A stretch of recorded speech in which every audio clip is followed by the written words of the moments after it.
Thank you, Ali. This is a very elaborate introduction of mine as well as all the they deserve, but I do not know about myself. But anyway, this was a very kind of important initiative which you have taken with Central University Rajasthan. And I see the alumni of NIMHANS, most of them, and working with the different areas. So this is very kind of a innovative initiatives in terms of when we talk about psychosocial care for the community. And the community is like why NIDM got into this is a different story. I'll let you know. But first of all, let me welcome all the distinguished panelists on behalf of the National Institute of Disaster Management. Uh, with some, we have a very old associate like Shubhashis Badra, and then we have Prashant Kumar Roy. Then we have Madam Ilora and also Atiq Ahmed. They are working in their areas of excellence. And you have seen that his engagement of Subhash's engagement is in since Gujarat earthquake 2001, where we were really engaged at the kind of a helm of affairs. That time I was not with the National Institute of Disaster Management. That time I was working with the World Bank.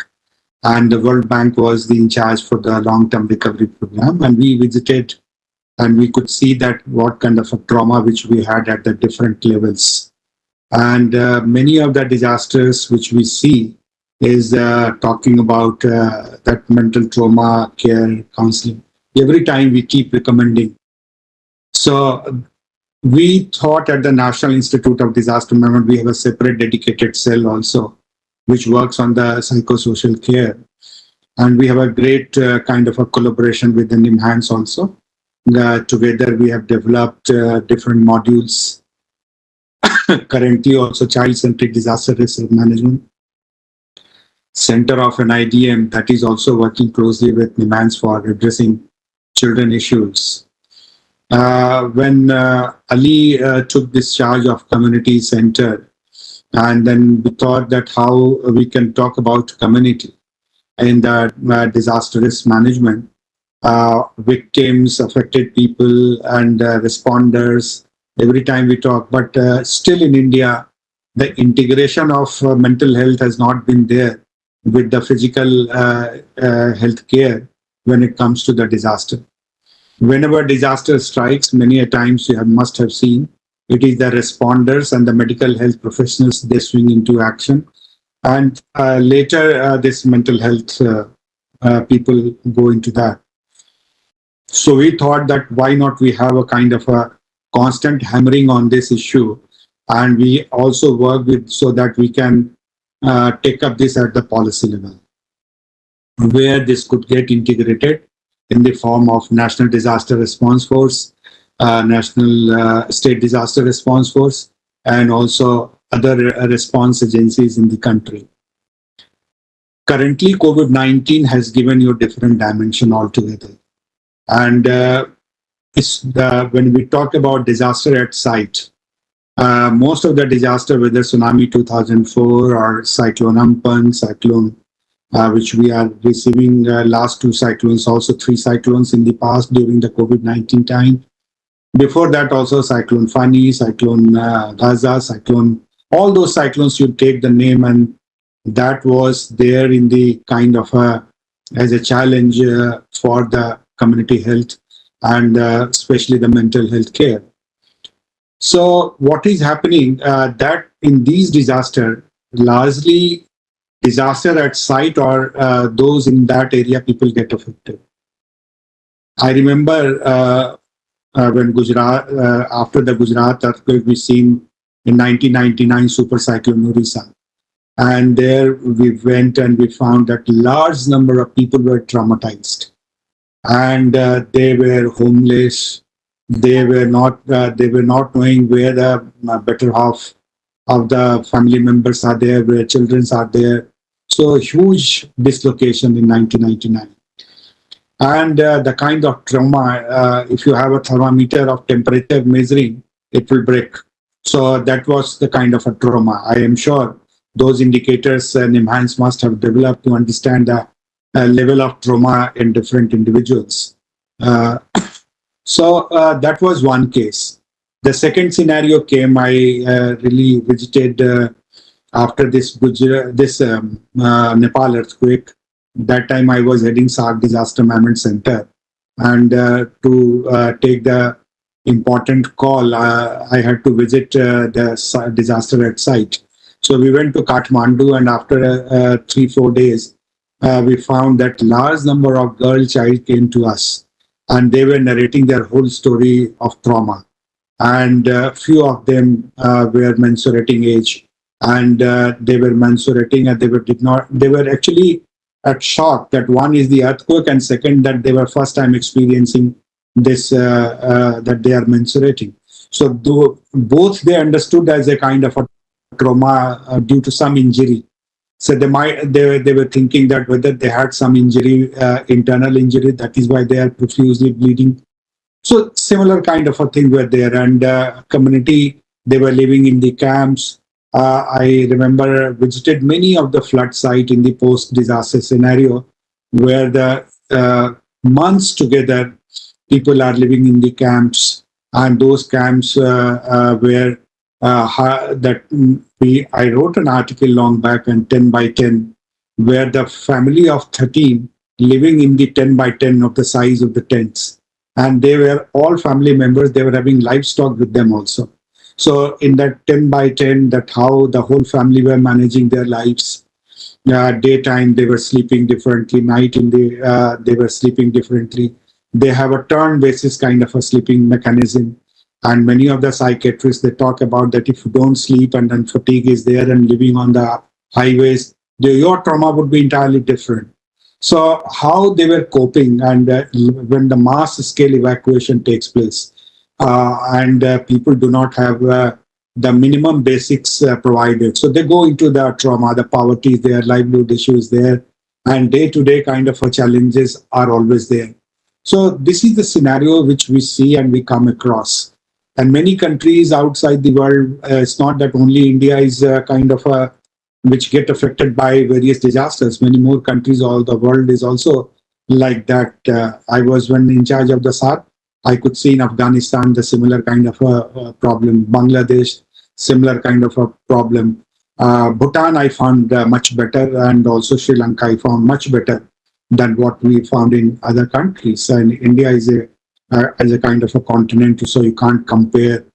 Maybe one state is doing exceptionally well in management of trauma, post-disaster trauma.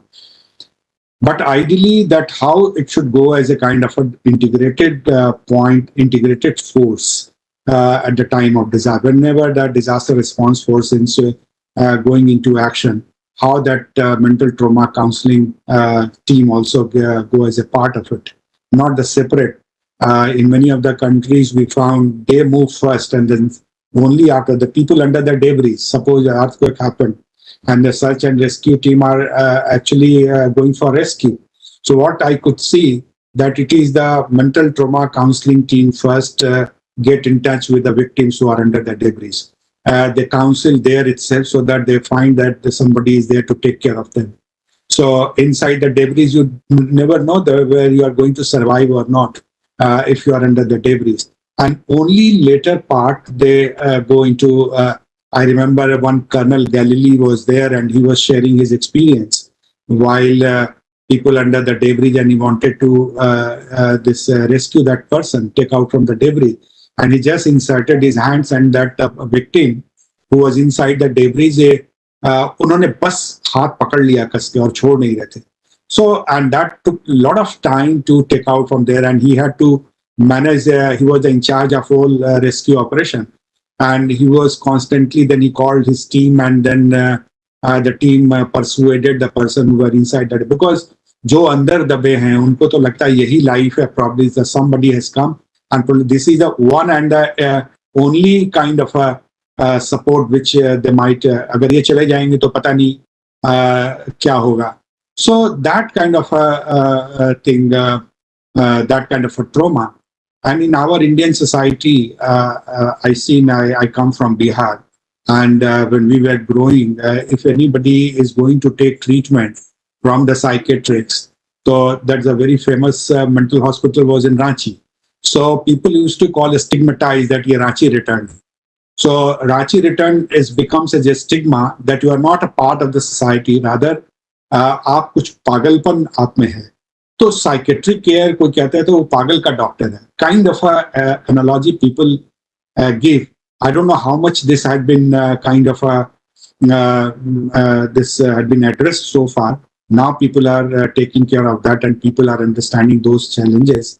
And in COVID-19, it's not a disaster affected at site.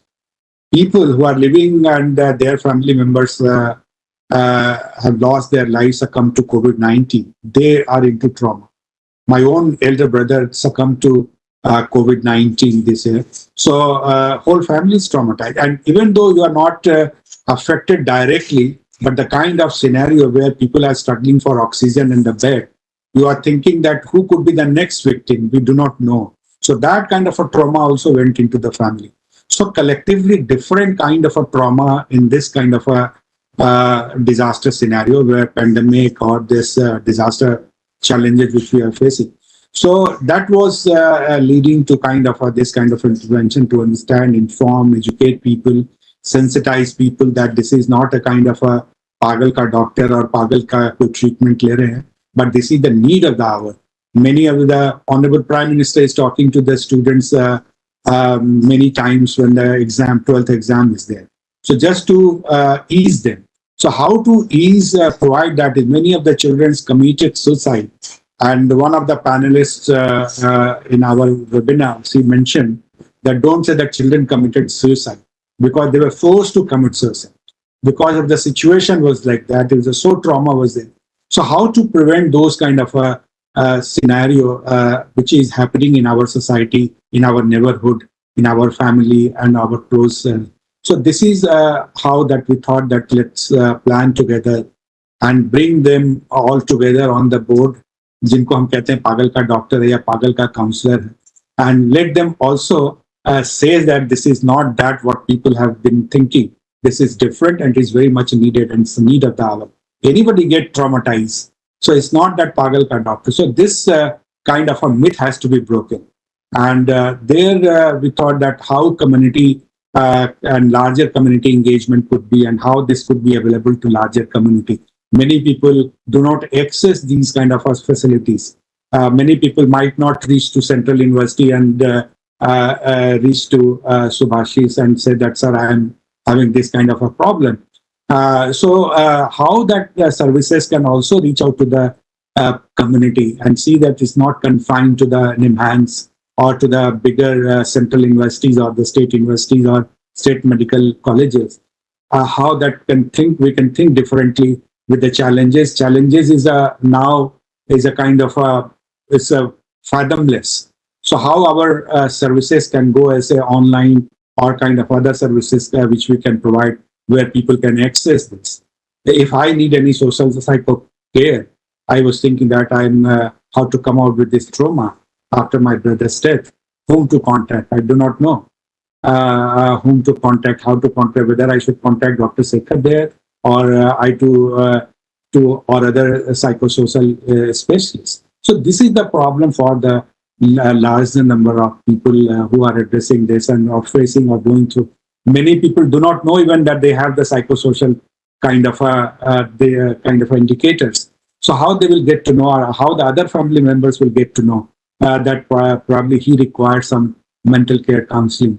So that kind of a simplified version needed for the community, so that we can also understand that if I'm finding those indicators, parameters, I'm just going through that and I'm ticking that and saying, oh, I'm into trauma, it means. So whether I should go for meditation or should I consult, like many of the doctors saying in COVID-19, 80% can be taken care at the home and only now 10% require clinical intervention. So maybe here also a psychosocial of same, we can say that 30% you do and 70% we will take care of.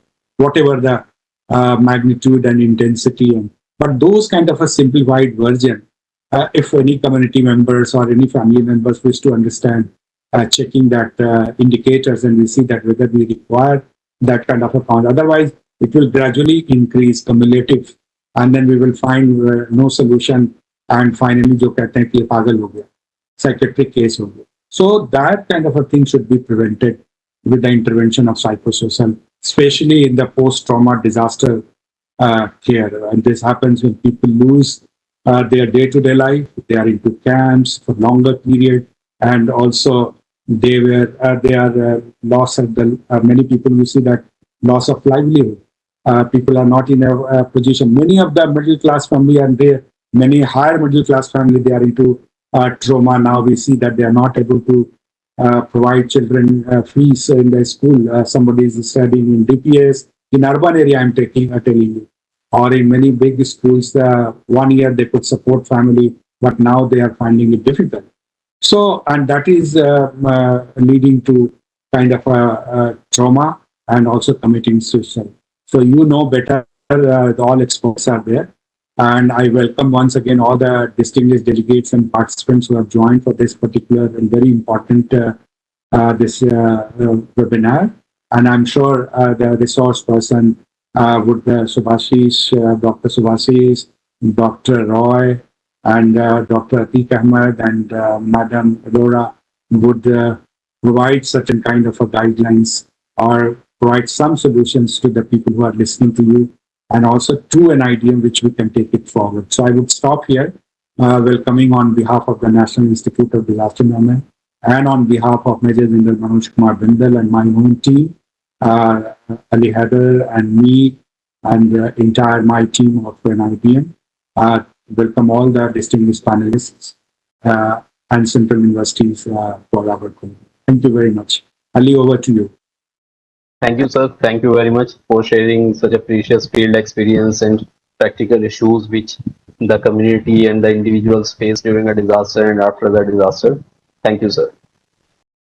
So now moving on,